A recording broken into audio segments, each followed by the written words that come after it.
다음은 이제 3단원과 4단원 이어서 한번 해볼게요. 3단원은 너희 가장 어려워했던 약분과 통분입니다. 먼저 가장 기본적인 크기가 같은 분수를 알 수 있어요입니다. 여기 앞에 보면 원이 하나 있어요. 동그란 원이 4분의 1만큼 있었는데 이걸 또 나눠요. 나눴더니 같은 크기로 나누는 거야. 그랬더니 2칸 해당되는 거. 그리고 이게 이렇게 나눴더니 3개가 12분의 3. 3개가 색칠되어 있는 거 같은 분명히 크기인데 여기는 나눌 때만 나누는 수가 각각 나눠졌다는 건데 여기서 포인트는 이겁니다. 같은 수를 곱해져서 분자와 분모에 같은 수가 곱해져서 같게 나눴다라는 거를 기억을 해두세요. 그래서 이게 색칠된 부분의 크기가 같은 게 여기는 1배, 2배를 했죠. 2배, 여기도 2배, 여기서 3배, 3배, 여기 4배, 4배 이렇게 해서 각각 다르다는 겁니다. 자, 그럼 크기가 같은 분수를 만들 수 있어요. 이거랑 바로 연결되어 있습니다. 분모와 분자의 0이 아닌 수를 곱하면 크기가 같은 분수가 되는 거예요. 0이 아닌 같은 수예요.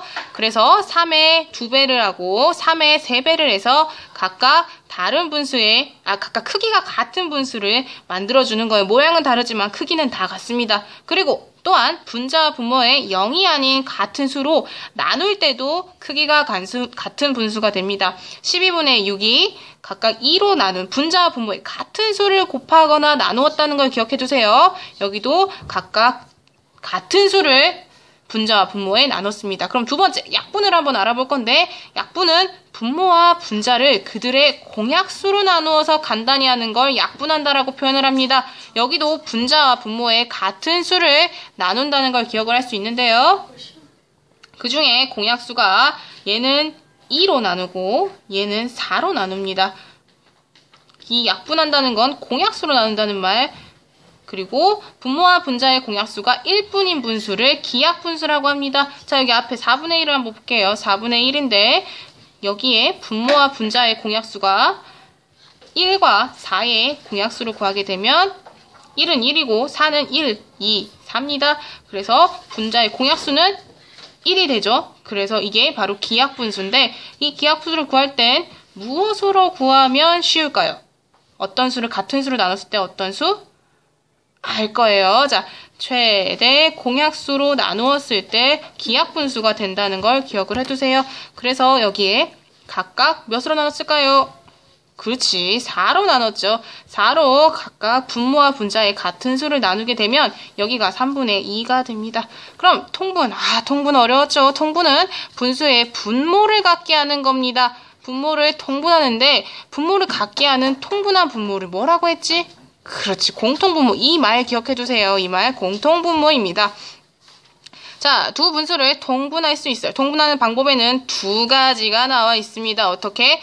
그렇죠. 분모의 곱으로 공통분모를 할 수 있고 다음 최소 공배수를 공통분모로 할 수 있습니다. 그래서 공통분모를 두 분모의 곱으로 할 땐 그냥 곱하면 돼요. 약간 계산이 조금 복잡해질 수 있지만 그냥 곱하면 되고 최소 공배수를 공통분모를 했을 땐 아까 배웠듯이 8과 10의 최소 공배수를 구할 겁니다. 4, 2, 8 2로 되지. 2, 4, 8, 2, 5, 10 해서 니은자로 구한다 그랬습니다. 2 곱하기 4 곱하기 5 해서 4, 2, 4, 8, 8, 5, 40 최소 공배수는 40이 됩니다. 그러면 다음 분수의 크기를 비교한다 그랬습니다.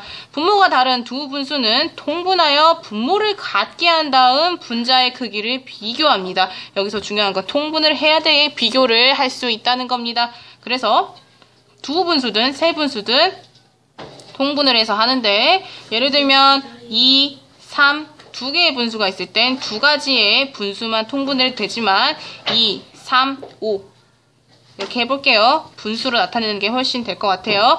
두 분수를 비교했을 때 2, 3은 6 같은 수를 곱합니다. 3 그러고 6분의 2가 되면 뭐가 더 크죠? 그렇죠. 6분의 3이 더 크다는 걸 알 수 있어서 2분의 1이 더 크다는 거 나오고 다음 두 번째 2분의 1, 3분의 1, 5분의 1이 있으면 이게 각각의 수를 다 이 분모의 분자에 같은 수를 곱할 거예요.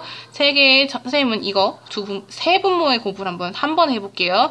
2, 3은 6, 6, 5, 30 해서 15. 그 그 다음에 2호 10, 30분의 2호 10. 이거는 본인이 한번 계산을 해보세요. 그리고 3개를 한 번에 했으니까 3, 2, 3, 6입니다. 그래서 크기는 이렇게 된다는 걸 알 수 있습니다. 자, 다음 그럼. 이게 또 어렵죠. 통분을 알고 약분을 알아야 분수의 덧셈과 뺄셈인데 분수의 덧셈을 알 수 있어야합니다. 받아올림이 있는 진분수의 덧셈을 계산해 볼 거예요. 분모의 곱을 이용하여 통분을 해서 계산을 합니다. 앞에처럼 4분의 3 더하기 6분의 1에 각각 분모의 곱인 그대로를 곱합니다. 분모와 분자의 같은 수를 곱해서 하면 더해서 그대로 통분을 한 값이 이렇게 됩니다. 그래서 여기를 24분의 20이라는 값이 나오고 이거를 약분합니다. 우리 기약분수 배웠기 때문에 이제 약분해야 돼요. 그리고 두 번째, 분모의 최소 공배수를 이용해서 통분합니다. 여기 앞에 3 뭐지? 최소 공배수를 구했지? 2를 분모와 분자의 같은 수를 곱한다는 거. 4하고 6에 2는 4, 2, 3은 6 해서 최소 공배수 2 곱하기 2 곱하기 3 니은자 모양 기억을 하고 이게 값이 12가 되죠. 2는 4, 4, 3, 12 그래서 이 값과 이 값이 있는데 각각 이렇게 통분이 되고 여기에 더하기 여기서 빼먹지 말아야 할 거 분모가 같기 때문에 분자의 크기만 더해주면 됩니다. 어렵지 않죠? 이거 분명히 배웠습니다. 어려우면 또 언제든 와서 또 물어보세요. 그럼 두 번째, 이제 받아올림이 있는 분수의 덧셈을 계산할 겁니다. 어떻게? 분모의 곱도는 최소 공배수로 통분을 할 거야. 먼저 통분을 해서 계산한 값이 가분수가 되면 대분수로 나타냅니다. 방법은 똑같은데 거기에 마지막에 대분수로 나타내는 겁니다. 그래서 여기 통분을 했더니 분모의 머리가 분자가 더 커서 분자의 머리가 더 커서 똑같이 몇 번 들어가요? 4가 네, 2번 들어가죠. 2는 4 해서 8이라는 값이 나옵니다. 어떻게 표시하면 좋을까? 4에다가 2번 들어갑니다. 해서 2번 들어갑니다. 그러면 여기에 2, 4, 8, 11에서 8을 빼면 수가 분자가 3이 나오죠. 그래서 이 수를 그냥 그대로 쓴 겁니다. 어렵지 않죠? 그러면 이제 받아올림이 있는 대분수의 덧셈을 계산하면 방법은 두 가지. 어떻게? 자연수는 자연수끼리, 분수는 분수끼리, 그리고 대분수를 가분수로 고쳐서 계산하는 방법 이 두 가지입니다. 앞에 이 가분수를 고쳤을 때 대분수를 고쳤을 때 반대 방향으로 계산을 하면 되는데 특히 이 부분을 봤을 때 여기가 제일 어렵겠죠. 2, 6에 12 앞에 분자의 값이 12에다가 5를 더한 게 지금 이 값이어서 이게 이렇게 변하고 얘가 3, 4, 12 그쵸? 그래서 4에다가 3, 4, 12에다가 1을 더해서 이 값이 어떻게 변했냐? 4분의 13이 됐죠. 그러면 이 두 값을 또 통분합니다. 통분, 아까 했듯이 통분을 해서 각각의 더한 값 계산하고 이렇게 답이 나온다는 거 기억을 하면 돼요. 옆에 뺄셈을 알 수 있어요 라는 부분은 받아내림이 없을 때 진분수의 뺄셈 그리고 받아내림이 없는 대분수의 뺄셈 이 두 가지 종류가 있는데 뺄셈도 비슷합니다. 분모의 곱을 이용해서 통분해서 하거나 분모의 최소 공배수를 이용해서 통분을 해서 계산을 하면 됩니다. 옆에 6 곱하기 4, 5 곱하기 4, 그리고 4 곱하기 6, 3 곱하기 6 이렇게 해서 각각 분모와 분자의 같은 수를 곱해서 각각의 값을 계산을 하게 되면 24분의 20 빼기 24분의 18이 되고 이게 24분의 2 그리고 기약분수로 나눠주는 약분을 하면 12분의 1이 되고 최소 공배수를 이용하는 거는 6 곱하기 2, 5 곱하기 2, 4 곱하기 3, 3 곱하기 3 해서 두 수의 분모와 분자를 통분하면 됩니다. 통분하는 방법은 두 가지 있다 그랬죠? 똑같이 하면 됩니다. 그리고 받아내림이 없는 대분수는 분모를 통분하고 자연수는 자연수끼리, 분수는 분수끼리 빼서 계산하는 방법. 아까 덧셈이랑 비슷하죠? 이 방법, 계산 방법을 잘 기억해 두세요.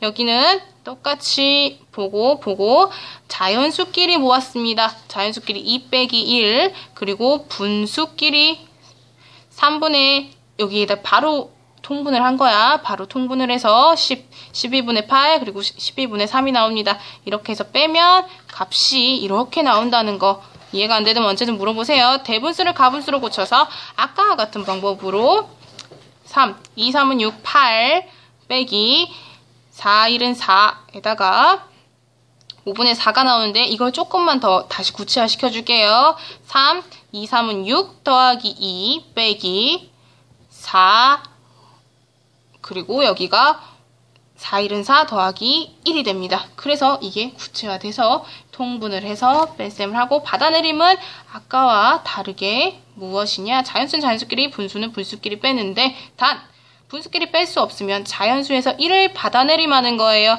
어떻게 받아내림을 하나 봤더니 여기 이 부분인데 뺄셈의 부분이 6분의 2에서 6분의 3을 뺄 수가 없기 때문에 여기서 빌려왔어요. 1을 빌려왔더니 이거를 보면 1을 빼줬으니까 앞에 6, 1은 6 더하기 2가 되는 거예요.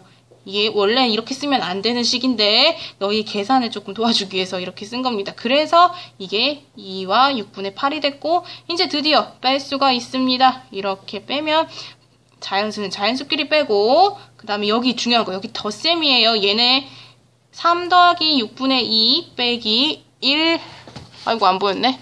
3 더하기 6분의 2 빼기 1 더하기 6분의 3이라는 거 그래서 여기에 숫자는 더하기가 된다는 거 기억해 두세요. 더하기가 되니까 6분의 8 빼기 6분의 3이 됩니다. 그래서 값이 이게 6분의 5가 되고 대분수를 가분수로 고치는 건 여기 덧셈하는 거랑 같으니까 잘 기억을 해두면 됩니다.